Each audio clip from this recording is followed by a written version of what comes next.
2013 GMC Sierra. This is the 2500. How to remove the stereo. This is the hard part, removing this plastic cover. What I use, recommend using one of these. It's like a putty knife. It's very thin. And the other thing I use, one of these trim removal kit, and this is the one work. It's stronger, but this is the hard part. It's very, you have to be very careful with these because the clips, they are not plastic, they are like I want to say metal, but they are, you gotta be careful because you're gonna break the molding, the plastic. Once you remove this, first start with the putty knife. Start,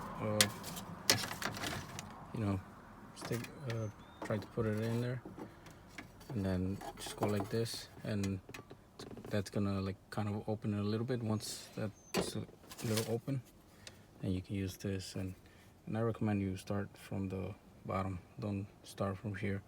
Maybe here, like going around like this, and then the one in the middle, that's gonna be the more difficult one.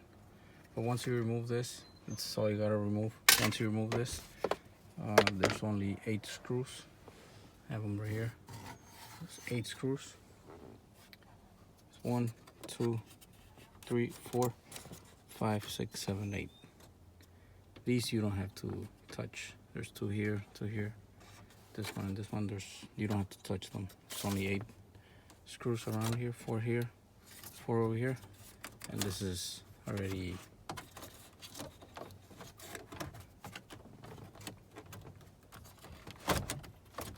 and you're just gonna be able to remove this. So this is how you remove a radio on a 2013 GMC Sierra 2500.